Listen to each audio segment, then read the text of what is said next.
Masih bersama saya Eufolia, kembali kami sampaikan 3 berita utama Kaltim hari ini.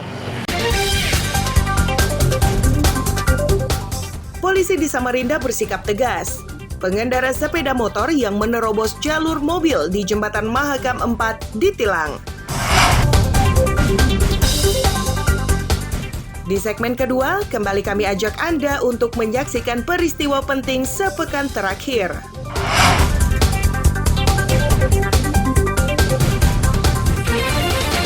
Taman Wisata Salma Sofa di Samarinda semakin diminati masyarakat.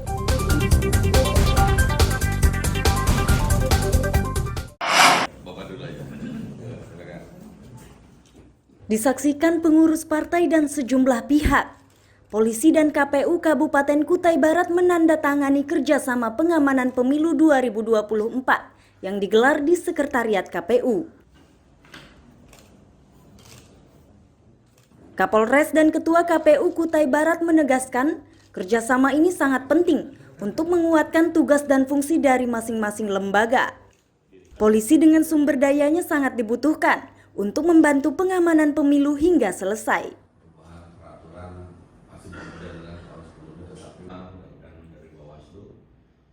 Pada prinsipnya kita akan mendukung secara penuh pelaksanaan yang diselenggarakan oleh yang di sektornya adalah KPU Kutai Barat. Kita akan membantu dari segi keamanan, ketertiban sehingga tahapan-tahapan pemilu dapat dilaksanakan secara aman dan terkendali. Tentu dengan ditandatangani dengan PKS ini salah satu pelapor kita, walaupun mungkin dari pusat, dari provinsi, tentu kita tindak lanjut di kabupaten. Tentu dasar inilah yang akan menjadi payung hukum kita. Kita pun dalam memberikan bantuan keamanan harus sesuai dengan aturan yang ada.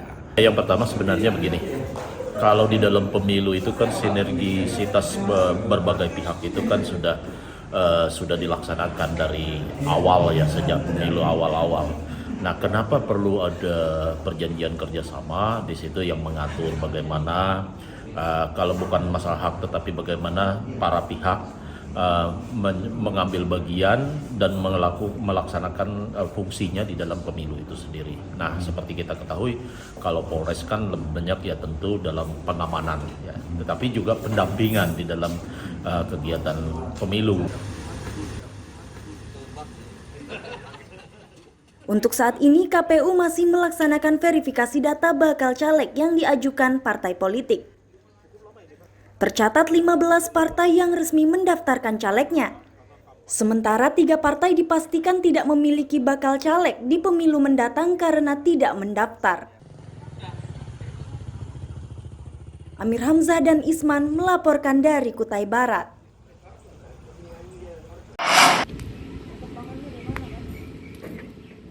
Peralihan dokumen izin mendirikan bangunan atau IMB menjadi PBG atau penyelenggaraan bangunan gedung di wilayah masih disosialisasikan ke masyarakat oleh Dinas Pekerjaan Umum dan Penataan Ruang. Kepala Bidang Pengembangan Permukiman dan Jasa Konstruksi, Jimmy Arwi Siregar menyatakan PBG memiliki kelebihan dibanding IMB.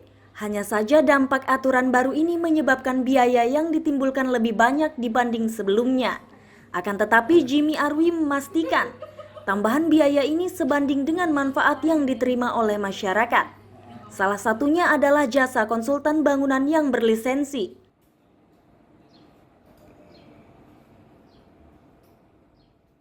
Nah, dengan proses yang sudah kami lakukan memang banyak masyarakat yang sudah terbantu sehingga mereka lebih dapat memahami proses yang sudah berjalan ini. Nah, terkait dengan pengkaji teknis ini memang adalah biaya yang timbul ya, karena ada jasa di sana, jasa konsultan yang memang berlisensi, kemudian memiliki keahlian, tentunya ada jasa yang sudah ditentukan. Nah, untuk itu tentu ini menjadi beban kepada pemohon yang ingin mengajukan PBG.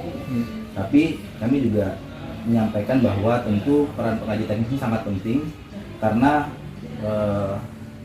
dengan desain rancangan yang sesuai dengan standar dalam PP, maka ini akan menjamin keselamatan juga keamanan bagi pemilik rumah tersebut. PBG atau penyelenggaraan bangunan gedung ini mulai diberlakukan Maret 2022. Sejauh ini Dinas Pekerjaan Umum sudah menerbitkan 19 PBG, sedangkan berkas yang pernah ditolak sebanyak 17 ajuan. Amir Hamzah dan Miko Gusti melaporkan dari Kabupaten Berau.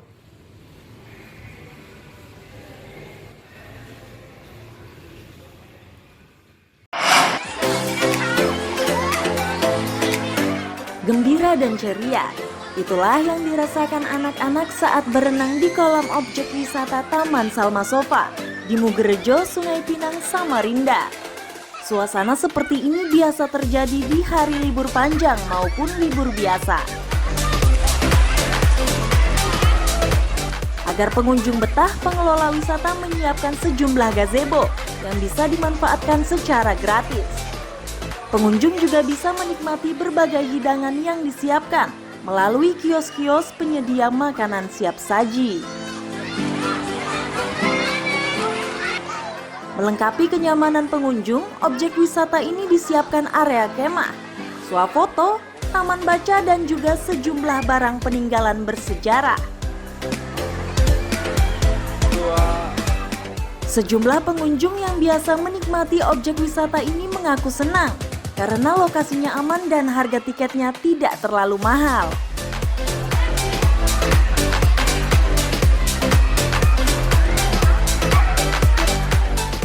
Tempatnya luas, ada tempat anak-anaknya enak kalau main, jadi gimana ya? Kak, Ibu sama siapa aja kesini, Bu? Sering sama keluarga, sama teman-teman. Kalau anak-anak main tuh kita nggak was-was karena ada pembatasnya.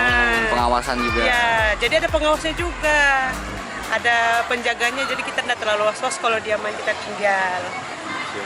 Warga mana, Ibu? Warga Karya Baru. Karya Baru Sempaja Wahid itu. Hasim 1 Karya Baru. Jalan kilometer 2. Nah, ke sini nih sama siapa aja, Bu? Sama keluarga. Sudah sering ke sini, Bu? Baru 2 kali sama ini sudah lama tuh berapa itu 2017. Kenapa mau milih di sini, Bu? Ya kenapa rame aja, luas juga tempatnya. Banyak juga kolam renang pilihan anak-anak. Berapa orang kesini, Bu? 3 mobil. 3 mobil ya, dari Lojanan. Bagus. Bagus ya. Makanya ke sini karena sini bagus. Untuk keamanan sendiri gimana, Bu? Penjagaan? Aman. Aman ya?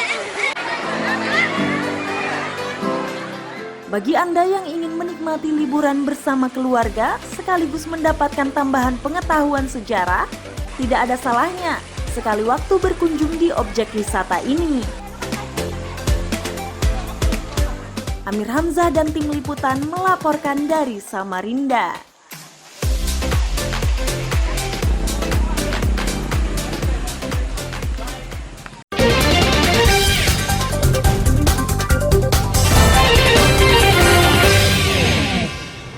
Pemirsa, demikian perjumpaan kita dalam Berita Kaltim hari ini. Akhirnya saya Eupholia beserta tim redaksi yang bertugas mengucapkan selamat pagi, selamat beraktivitas, sampai jumpa.